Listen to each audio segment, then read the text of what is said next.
Hello, आप सबको अपने प्रोग्राम में खुश-आमदीद कहती हूँ। मैं हूँ आलिया और आप देख रहे हैं ब्रेकिंग बैरियर्स। बहुत सारे टॉपिक्स हैं लेकिन सबसे जो कहना चाहिए कि करंट इश्यूज़ और हॉट टॉपिक्स हैं वो तो यही हैं कि पाकिस्तान में एमबीएस ने दौरा करना था। क्राउन प्रिंस मोहम्मद बिन सलमान ने उनका दौरा अब कहा जा रहा है कि पोस्टपोन हो गया है, कैंसल हो गया है, मुलतवी हो गया, बहुत से अल्फाज इस्तेमाल किए जा रहे हैं। और इसी के साथ-साथ कुछ और चीज़ें भी दुनिया में चल रही हैं। हम इंटरनल और एक्सटर्नल पॉलिटिक्स दोनों पर बात करेंगे। हमारे साथ इस वक़्त हमें जॉइन कर रहे हैं वाशिंगटन से जनाब साजिद तार साहब, जो कि पॉलिटिशियन भी हैं और पॉलिटिकल एनालिस्ट भी हैं। साजिद तार साहब, thank you so much for joining my show. My pleasure, thank you. Sajid साहब, सर मैं तो स्टार्ट करूँगी, आप बताइए। सर वो आना था एमबीएस ने हमारी तरफ, तो बड़ा चर्चा था, बहुत इसके ऊपर हंगामा था, जनाब एमबीएस आ रहे हैं, 4.2 बिलियन देंगे, ये होगा वगैरह वगैरह। लेकिन अब पता ये चला है कि एमबीएस नहीं आ रहे। अब ये कहा जा रहा है जी रीशेड्यूल हो गया। अब रीशेड्यूल हो तो टाइम हो, डेट हो, पता हो, लेकिन ऐसी कोई बात पता नहीं चली। जबकि उसी के साथ ये पता चल रहा है कि इंडिया में वो 14 नवंबर को पहुंच रहे हैं। तो पहला तो मेरा आपसे सवाल ये होगा कि आप क्या समझते हैं कि क्यों ये दौरा उनका मुलतवी हुआ, और इंडिया में उनका दौरा आप कैसे देखते आलिया, मैं बल्कि इसके रिटर्न में ये क्वेश्चन हर पाकिस्तानी से करना चाहूंगा, क्या एमबीएस को इन हालात में आना चाहिए था पाकिस्तान? जब आपके अपने प्राइम मिनिस्टर साहब जो हैं वो गए यहां से इजिप्ट हैं, मुल्क जल रहा है, मोटर चीजें सख्त खराब हैं, और एक बहुत बड़ा पॉपुलर लीडर और बहुत बड़ी पॉपुलर जो पार्टी है वो रोजाना डेली बेस पे आपकी स्टैब्लिशमेंट और अदारों पे अटैक कर रही है। और हमारे जो 25 माइल रेडियस वाले प्राइम मिनिस्टर साहब है, पहले इजिप्ट गए, वहां से सीधे उन्होंने फरमाया कि वो लंच करने चले गए लंदन, तो वहां चले गए और साथ ही उन्होंने अपना एक दिन बगैर किसी को बताए वो अपना एक दौरा आगे कर दिया। सिर्फ मैसेज ये भेजा कि उन्हें कुछ हरारत थी, थोड़ी सी उनको बुखार था। उसके बाद एमबीएस को अगर अपनी जान प्यारी है तो उनको आना चाहिए पाकिस्तान में, जो हालात है यहाँ पे।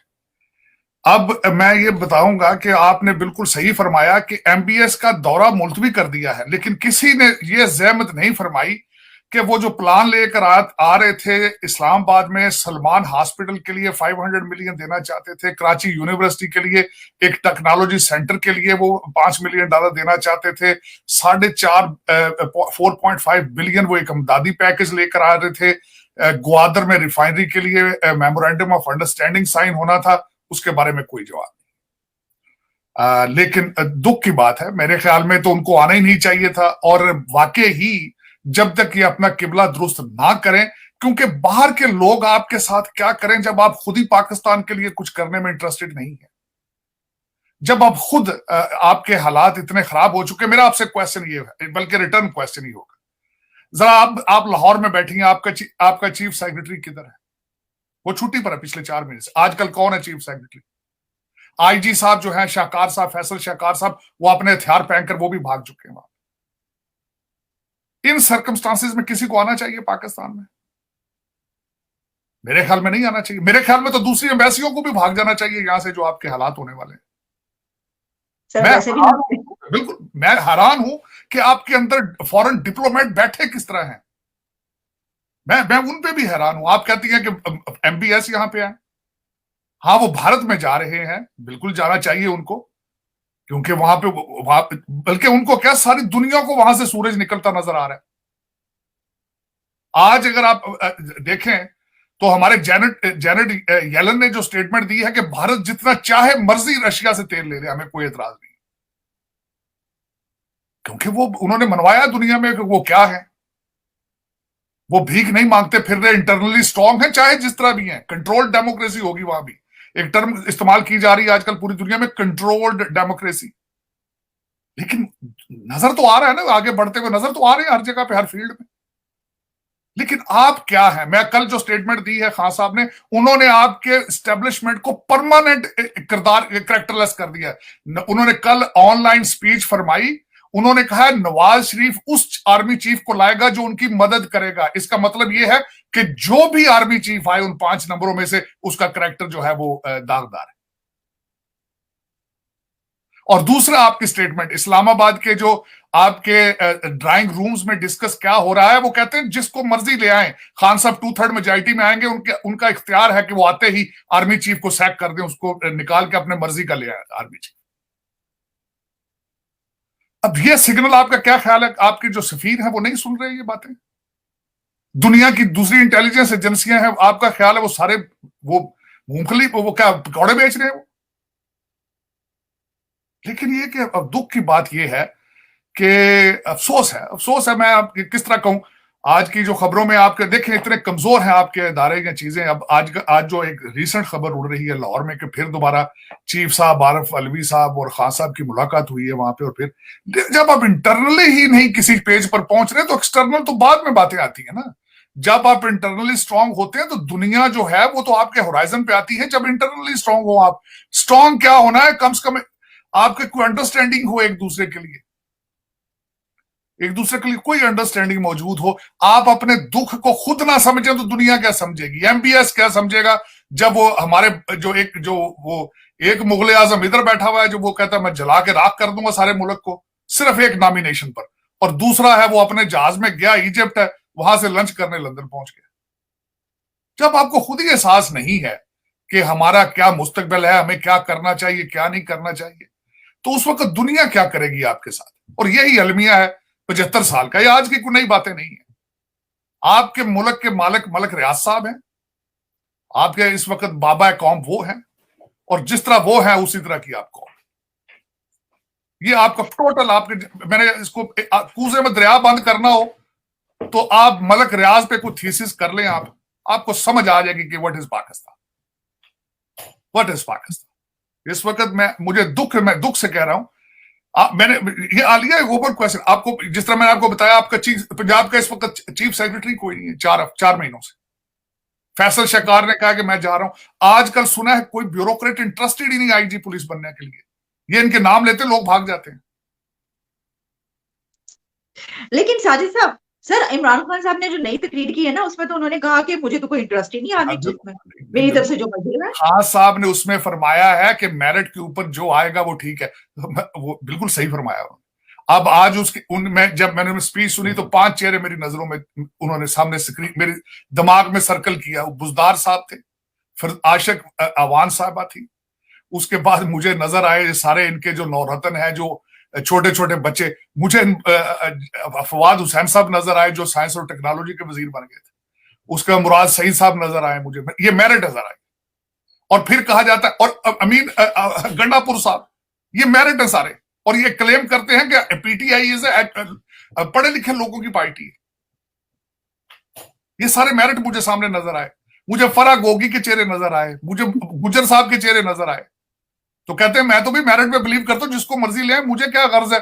उन्होंने और भी इदारों के नाम लिए उस स्पीच में, उन्होंने यही नहीं कहा आर्मी, उन्होंने कहा मुझे क्या, जो जज मर्जी जो ले आए जो मर्जी कर लेंगे वो।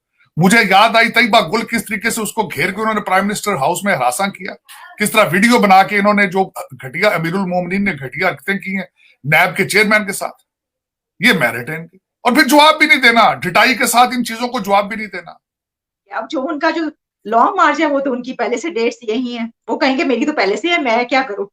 नहीं, डेट्स की बात नहीं है, डेट कैंसिल कर लेते हैं। चांद ग्रहण की वजह से मंडे की ट्यूसडे की बजाय इन्होंने फ्राइडे कर ली थी डेट, ऐसी कौन सी बात? ये कौन सा, मेरा अपनी बात पे कभी कायम रहते हैं। तो ये भी 2 दिन आगे हो सकती थी लॉन्ग मार्च भी, अगर मुल्की मफाद के बारे में सोचा जाता तो इस पे भी चेंज हो सको। देखना था, किसी को कहना था बनी गाला में इसका इस्तिखारा निकालो, कोई इसकी भी गुंडी में लाओ, कोई चांद सितारों के इलम से देखो तो एमबीएस आ जाए और मुल्क का फायदा हो जाए। लेकिन उन्होंने नई तकलीफ फरमाई, क्या फर्क पड़ता है? मेरे ख्याल में तो देखें, आप इस वक्त आप ना सिर्फ आप मुल्की मफाद के साथ नहीं, आप इंसानी मफाद के खिलाफ। Morality has vanished, morality has vanished from that country. मैं हमेशा ये कहता हूं, आपने शराफत प्रमोट करना छोड़ दी है, किरदार साजी छोड़ दी है, किरदार साजी। और उस आगे आने वाला मुस्तकबिल भी आलिया, अंडर गिवन सर्कमस्टांसेस मुझे आपका मुस्तकबिल जो है बहुत खतरनाक नजर आ रहा है, क्योंकि इस वक्त दुनिया सारी का जो है परेशान है कुछ और मामलात पर, जो आपके रडार पर ही नहीं। आप इस वक्त देखें, सबसे मैं स्पीच सुनी उसकी 1-2 दफा जयशंकर साहब की, बल्कि अगले दिन उन्होंने स्पीच फरमाई। हम जब वो गए थे रशिया, उनकी कॉन्फ्रेंस, उन्होंने कहा हमारी per capita, we are not a rich country, हमारे लिए बहुत जरूरी है कि पेट्रोल सस्ता हो। हमारी पर कैपिटा इनकम इतनी नहीं है, हमने पेट्रोल को सस्ता रखना ही रखना है हमारे लिए। आपके मुल्क में भी कभी किसी ने इस तरह जोर दिया है?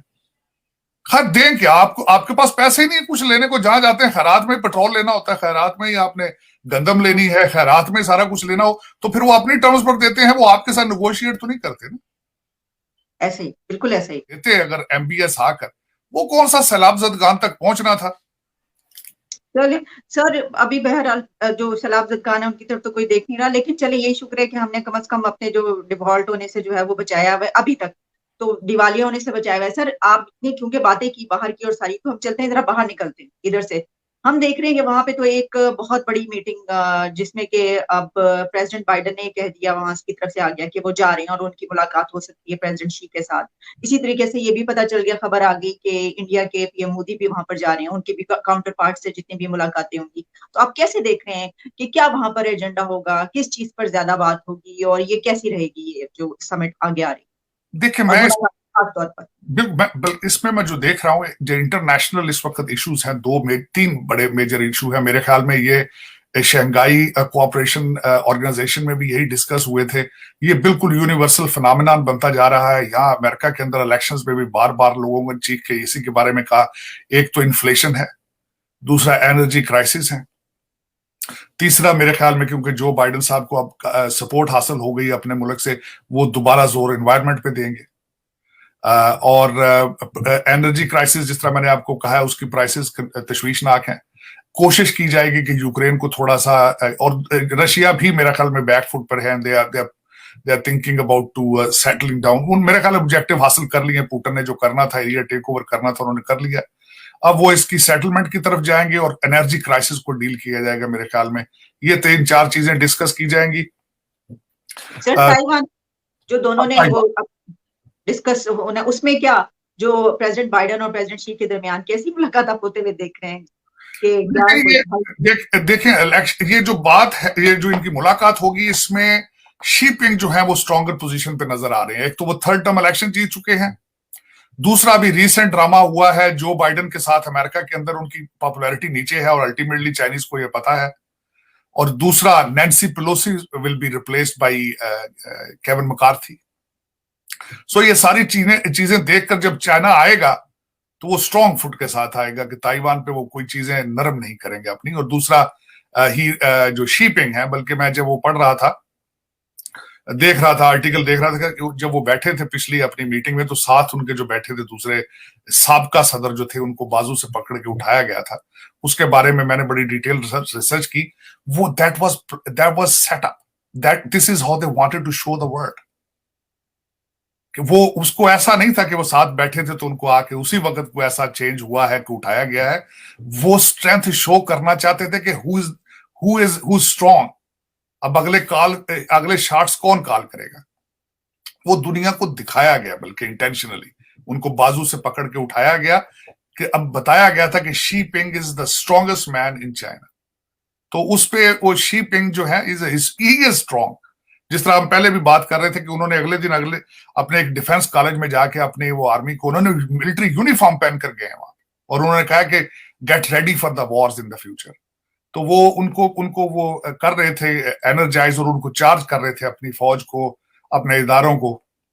तो उससे डायरेक्ट दो लोगों को सिग्नल जाते हैं, ताइवान को सिग्नल जाता है, भारत को सिग्नल जाता है। उस पर राजनाथ साहब ने भी अपनी उसको काउंटर किया है, उसको आगे से उसको बटल किया है उन्होंने।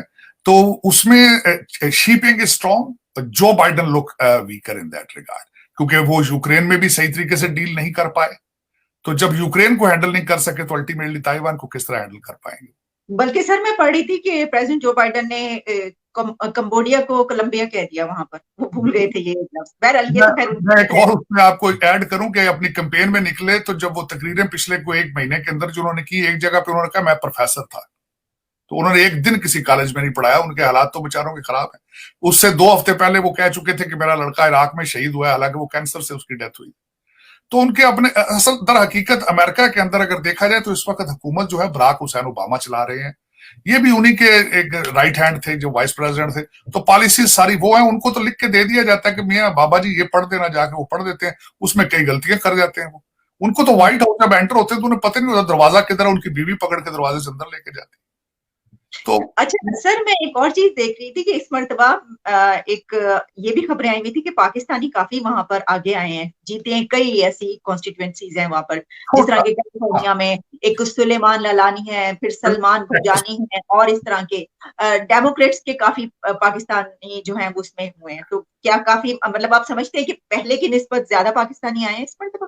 पहले की निस्बत ज्यादा है, इसमें कोई शक नहीं है, पहले की निस्बत ज्यादा है, लेकिन अभी भी फिंगर टिप पे गिने जा सकते हैं।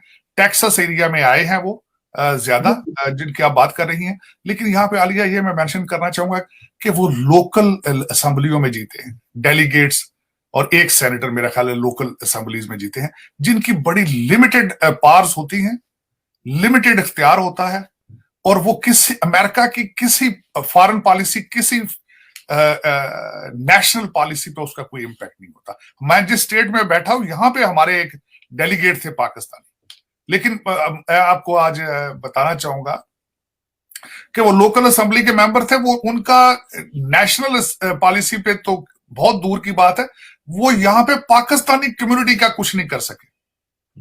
अच्छा। वो अपनी काउंटी के अंदर ईद वाले दिन की छुट्टी तक नहीं करा सके स्कूलों में। तो ये और इस तरह की बात, और बल्कि उसमें तो, और उन्होंने अपनी पाकिस्तानी कम्युनिटी से भी मिलना जुलना छोड़ दिया था। और दूसरा मैं यही बता रहा था कि पाकिस्तानी कुछ जीते हैं, पहले से बेहतर है, लेकिन वो ये इसका कोई भी अमेरिका की पॉलिसी के ऊपर इंपैक्ट नहीं हो सकता, क्योंकि वो छोटे लेवल पर स्टेटों के अंदर असेंबलियों में जीते हैं, वो भी एक एक दो दो है, और उन असेंबलियों के अंदर 250-250 300 डेलीगेट होते हैं। बल्कि यहाँ पे ये बताना चाहता हूँ कि जो लोकल डेलीगेट्स होते हैं, उनकी कोई सैलरीज नहीं होती हैं, उनको सिर्फ टीएडीए दिया जाता है। जितना अरसा असेंबली चलती है उतना अरसा वो अटेंड करते हैं, तो उनको टीएडीए दिया जाता है, और उनकी कोई इस तरह उनकी कोई मराहत नहीं है, क्योंकि छोटा लेवल होता है, मोहल्ले ठीक है, लेवल, जिस तरह आप कह सकते हैं ना कि मोहल्ले लेवल, बीडी मेंबर अगर कह लें तो, यानी कि काउंसलर लेवल पे, यानी काउंसलर। काउंसलर होते हैं ना यहाँ पे। हाँ, ठीक ठीक। साजिद साहब, इसी के साथ हम ये देख रहे थे कि कहाँ दो तीन खबरें मेरी नजरों से और गुजरी, कि एक तो ये कि फ्रांस की तरफ से भी एक सिक्योरिटी पॉलिसी आई, और उसमें उन्होंने जो है वो एक मर्तबा फिर अमेरिका की तरह इंडिया को जो है वो बड़ा क्लोज पार्टनर कहा। और इसी के साथ जो है वो कुछ और खबरें भी आई, जिसमें एक पाकिस्तान और इंडिया के मुतालिक ये था कि जो क्लाइमेट चेंज है उस पर दोनों कंट्रीज को मिलकर इस पे काम करना चाहिए। तो मुझे आप बताइए, कमेंट कीजिए कि इन दोनों खबरों पे आप क्या कहेंगे, फ्रांस के हवाले से और ये जो क्लाइमेट चेंज पे इंडिया पाकिस्तान। देखते हैं, क्योंकि इस वक्त रिपब्लिकन जो है वो वाजे अक्सरियत नहीं ले पा रहे अभी तक। हाउस में लेंगे टूटी फूटी सी अक्सरियत, सेनेट में वो लूज कर चुके हैं एरिजोना को। वहां पे जो एस्ट्रोनॉट खड़े थे इलेक्शन में, कैली, वो इलेक्शन जीत चुके हैं। अब सिर्फ जॉर्जिया और मेरे ख्याल नवाडा, 2 स्टेटें रह चुकी। तो अगर तो स्ट्रांग होते तो क्लाइमेट चेंज जो थी, climate was part of Republican wish list. लेकिन अब वो उसमें जब वो पीछे जाएंगे, उनका सबसे पहला टारगेट ही यही था कि पेरिस एग्रीमेंट जो है उसको हमने किस तरह देखना है, ईपीए को किस तरह डब्बी में बंद करना है। लेकिन अब वो नहीं कर पाएंगे। अब फ्रांस को वो जो पेरिस अकॉर्ड है उसको बाइडन साहब दोबारा मजीद प्रमोट करेंगे। बाइडन साहब ने अपनी स्पीच में, जो बड़ी खतरनाक स्पीच में उन्होंने कह दिया कैलिफोर्निया में जाके, कि अमेरिका आगे विंड मिल पर और सोलर एनर्जी पे चलेगा।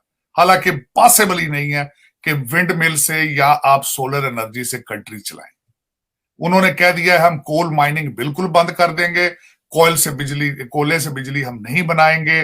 पेट्रोल में अपनी ड्रिलिंग उन्होंने बंद कर दी है। बराक ओबामा अपने दौर के अंदर एक पॉलिसी को यूज करते रहे हैं। आजकल जो हर लिबरल अमेरिकन है, जो सोशलिस्ट माइंडसेट है, वो फैंटेसाइज करता है डेमोक्रेटिक सोशलिज्म को। वो मॉडल है उनके बारे में स्कैंडिनेविया। तो ये इसके मूजद जो थे वो जॉन कैरी और ओबामा साहब को दर हकीकत ये नहीं पता। जब आप स्कैंडिनेवियन यूरोपियन कंट्रीज या स्कैंडिनेवियन कंट्रीज को फैंटेसाइज करते हैं, वो आपके एक एक सूबे जितना उनका पूरा मुल्क होता है। सारा शहर, अच्छा शहर उनके जो है सारे अर्बनाइजेशन, वो सारी 15वीं सदी की है, 16वीं सदी की है। वहां पे वजीर साइकिल पे चढ़ के चला जाए अपने ऑफिस में तो जा सकता है। यहां पे 100-100 मील चला के दुनिया काम करने जाती है। तो वो बराक ओबामा साहब ये चाहते थे कि पेट्रोल प्राइस जो है वो इतनी हाई कर दी जाए, 10-10, $15-15 का गैलन कर दिया जाए, ताकि लोग गाड़ी न चला सके उस साइकिलों पे।